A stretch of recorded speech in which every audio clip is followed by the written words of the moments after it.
I found out about the cruise when I was checking my account balance at 3 a.m.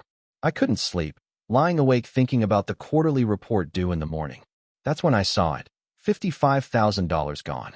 Just like that. Transaction label, wire transfer, Premier Cruise Lines. I'm Alex Mercer, 38, senior investment analyst at Davidson and Reed in Chicago. 6 years married to Elaine, whose parents never thought I was good enough for their daughter. The money was supposed to be for our new house. The bonus I'd worked 80-hour weeks for 9 straight months to earn. The down payment on the Victorian in Lincoln Park we'd toured 3 times, the one with the nursery Elaine had already painted in her mind. I stared at my phone screen for 5 full minutes, thinking there must be some mistake. There wasn't. I called the bank's emergency line, voice steady despite the hour. The transfer had been authorized yesterday afternoon from our joint account. Not fraud, at least not in the technical sense. My wife had signed off on it. I thanked the representative, ended the call, and sat motionless on the edge of our bed. Elaine slept peacefully beside me, unaware that I now knew. When morning came, I said nothing. Made coffee, kissed her goodbye, went to work, delivered my presentation flawlessly. Professional to the core, that's me. Always have been. My father worked construction for 40 years, never missed a day, even when his back was so bad he could barely stand. Control what you can control, he'd say. So I controlled my reaction, my words, my plan. That evening, Elaine was unusually cheerful, phone pinging with messages she angled away from me. Mom and Dad just booked their cruise, she mentioned casually over dinner. 40th anniversary trip to the Mediterranean. 3 weeks, can you believe it? They're so excited. That's quite a celebration, I said, twirling pasta around my fork. Must have cost a fortune. They've worked hard all their lives, she replied defensively. They deserve it. I nodded, took a sip of water. Absolutely. Everyone deserves the rewards of their hard work. 2 days later, Richard and Meredith Harrington, my in-laws, invited us to dinner at Le Bernardin, their favorite overpriced French restaurant. Richard ordered $300 bottles of wine, while Meredith showed off pictures of their suite on the cruise ship. Private balcony, personal butler, exclusive dining, she gushed, sliding her iPad across the table. Worth every penny. I'm surprised you could afford something so luxurious, I said mildly. Didn't you mention investments were down this year? Richard's smile tightened. Sometimes you have to spend money to feel rich, Alex. Something you might not understand yet. He glanced at my modest watch, a gift from my father when I graduated college. Still wearing that old thing, I see. Meredith laughed. Not everyone has our taste, dear. Then, to Elaine, I do worry about your future security, sweetheart. Has Alex even started a proper retirement fund yet? I smiled politely, said nothing about the $55,000 elephant in the room. That wasn't the time. I've never been one for public confrontations. The Harringtons operate differently. They love audiences for their performances. They've been pulling these stunts since Elaine and I got engaged. The accidental exclusion from family photos at holidays. The helpful career advice delivered in front of colleagues at industry events. The concerned comments about our modest apartment within earshot of friends. We're managing just fine, I said, cutting my steak with precision. Though our house down payment might take a bit longer than expected. Elaine shot me a warning glance. Later that night, in our apartment, she finally brought it up. Mom and Dad needed help with their anniversary cruise. I gave them some money. Some money, I repeated. $55,000 is quite a bit more than some money, Elaine. It was a loan, she insisted, though we both knew better. Her parents had never repaid a loan in their lives. They've done so much for us. That was our house down payment. We can save up again. They're not getting any younger, Alex. This might be their last chance for a trip like this. I looked at my wife, really looked at her, and saw the perfect reflection of her mother's entitled certainty. The Harrington superiority that had been aimed at me for years. That was my bonus, I said quietly. For my work. My time away from you. From us. From everything. Our money, she corrected. We're married. What's yours is mine. What's mine is yours. And what's ours is your parents', apparently. She stormed out, slept in the guest room. I lay awake again, this time making calculations of a different sort. The next morning, I received a text from Richard. Thanks for dinner last night. Elaine tells me you're upset about a little financial help between family. When you grow up with nothing, you tend to clutch your wallet too tightly. Something to work on. I didn't respond. Instead, I called James Chun, my closest friend from business school, now a partner at Blackridge Capital. I need a favor, I told him. Discrete background research on Richard Harrington's investment portfolio. Can you do that? The father-in-law who's always talking down to you at industry events? Consider it done, James said. What are we looking for? Vulnerabilities, I replied. Places where he's overextended. 3 days later, I met James for lunch at a quiet diner far from our usual haunts. He slid a folder across the table. Richard Harrington is cash poor and living on borrowed time, he said. Leverage to the hilt, massive debt, barely making minimum payments. The luxury lifestyle is smoke and mirrors. I nodded, unsurprised. And the properties? The vacation homes they're always bragging about.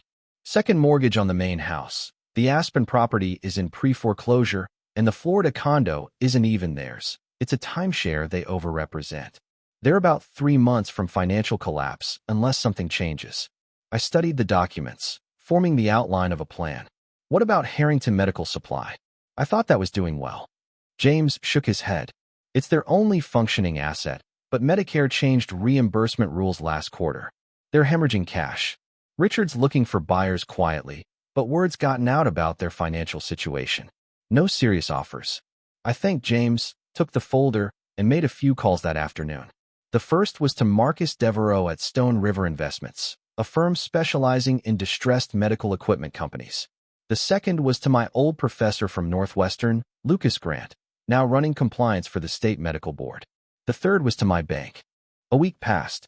Elaine and I maintained a cool politeness at home.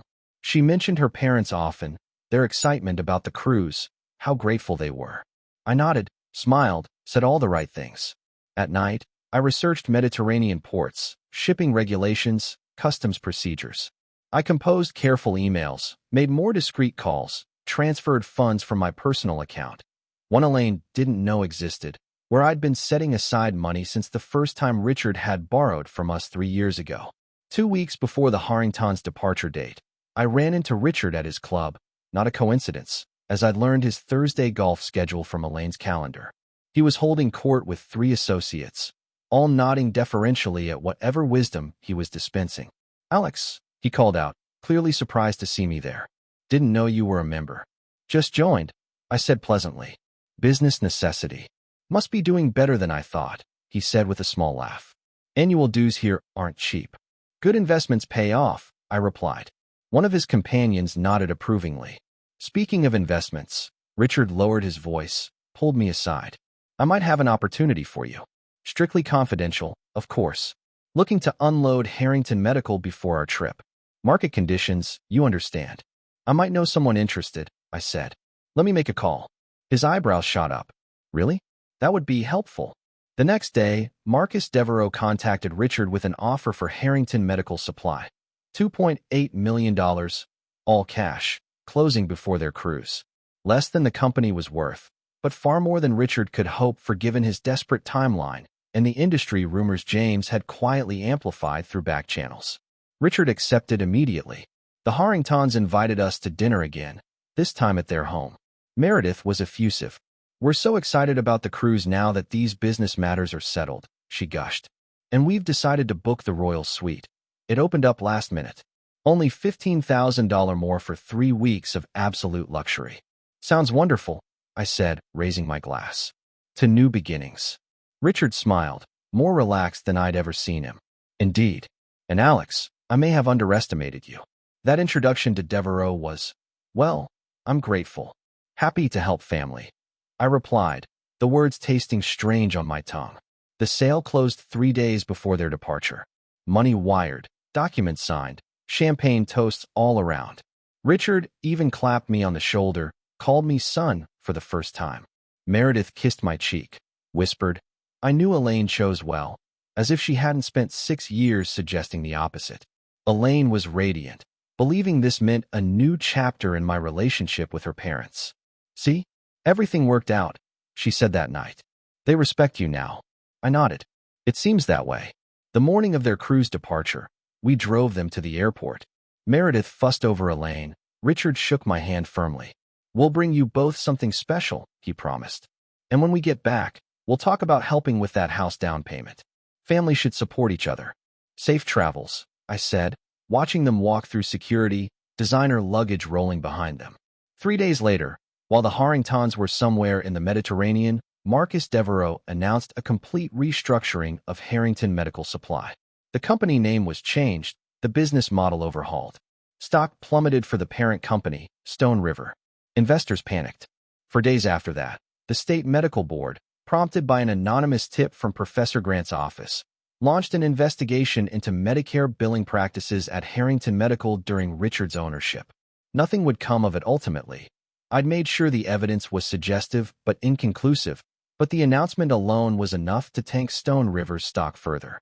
1 week into the Harringtons' dream cruise, Devereaux took Stone River private at pennies on the dollar, then immediately resold the restructured medical supply division, now clean of its association with Richard, to a major healthcare conglomerate for $14.2 million. My finder's fee, deposited to my private account, $1.8 million. My investment in Stone River options just before the stock crashed, worth another $3.2 million. The Harringtons were oblivious, isolated on their luxury cruise ship, posting photos of sunset dinners and coastal excursions. I waited, tracking their journey port by port. 10 days into their trip, Richard finally checked his secure investment email account and found chaos. Panicked messages from his financial advisor, demands from creditors, news of the investigation, the collapse of Stone River stock, his entire financial house of cards exposed. His call came at 3 a.m. our time, late evening shipboard. I let it go to voicemail, listened to his increasingly desperate messages. Elaine slept through it all. In the morning, she checked her phone, frantic. Mom and Dad are having some kind of financial emergency. Dad says he needs to come home immediately, but they'll lose thousands on the cruise cancellation. That's terrible, I said, sipping my coffee. What happened? Something about the company sale. Dad says he was misled, that the buyer knew something he didn't. The stock crashed. There's some kind of investigation. She looked up, eyes wide. Alex, they might lose everything. I'm sure it's not as bad as it seems, I said calmly. Let me see what I can find out. I made a show of calling contacts, researching online. Returned to her with a grave expression. It doesn't look good. The money from the sale was supposed to clear their debts, but if they're coming home early, they'll need immediate funds to handle the cruise cancellation penalties, flights, and their outstanding obligations. We have to help them, she said immediately. Of course, I agreed. Family helps family. But Elaine, we don't have much after they took our house down payment. Her face fell. What are we going to do? I might have a solution, I said slowly. I've been doing some private consulting. Built up a separate emergency fund. Hope bloomed in her eyes. You have money? How much? Enough to help, I said. But there would be conditions. 2 days later, Richard and Meredith Harrington cut their anniversary cruise short, flying home business class instead of first, a small concession to their new reality. I met them at our apartment, documents in hand. Elaine had prepared coffee, hovered anxiously as they arrived, faces drawn and aged. I don't understand what happened, Richard said, sinking into our couch. The company was stable when I sold it. Then everything fell apart.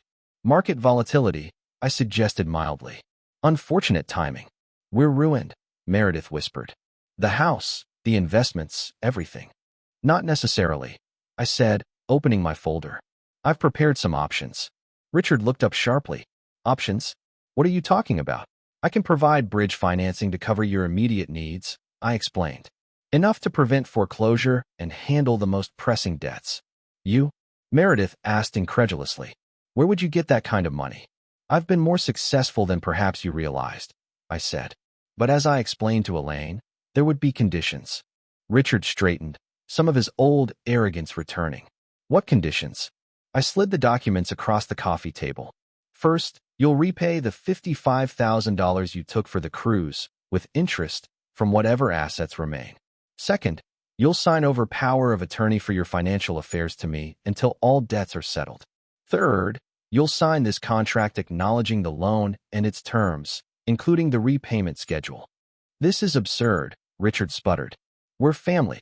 Exactly, I replied. And family helps family. Isn't that what you always say? Meredith turned to Elaine. You can't let him do this to us. Elaine looked torn, but nodded slowly. Dad, you took our house down payment without asking. Alex is willing to help, but he's right. There need to be terms. Richard read through the documents, face darkening. These interest rates are highway robbery. Actually, they're 2 points below what you'd get from any bank in your current financial situation. If you could get a loan at all, which you can't. I won't be managed by my son-in-law, he snapped. Then I wish you luck with your creditors, I said, reaching for the papers. Meredith grabbed Richard's arm. We don't have a choice, she hissed. For hours and many arguments later, they signed. I wired the first installment of funds, enough to stop the immediate financial bleeding, but not enough for comfort. Not enough to maintain appearances. Over the next year, the Harringtons learned to live within strict budgets I established. They sold the Aspen property at a loss, downsized from their sprawling mansion to a modest condo, traded in luxury cars for practical ones. Richard took a consulting position with a small medical equipment distributor, arranged through my contacts, though he didn't know that.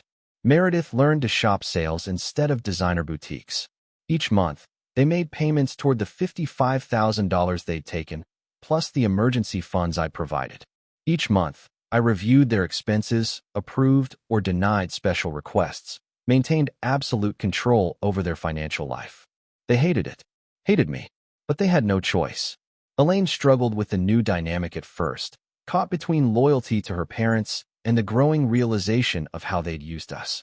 Was it really necessary to make them sell Mom's jewelry? She asked one night. The terms were clear, I replied. Essential expenses only until the debt is cleared. Her grandmother's pieces remain untouched. I'm not heartless. But the diamonds Richard bought to impress his golf partners? Those weren't necessities.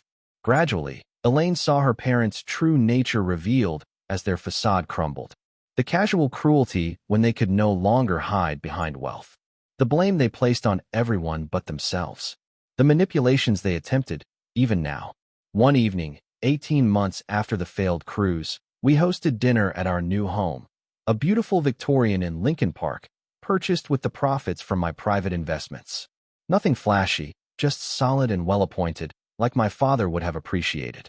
The Harringtons arrived on time, bearing a modest bottle of wine and forced smiles. Lovely place, Meredith managed, eyes cataloging every detail, calculating costs.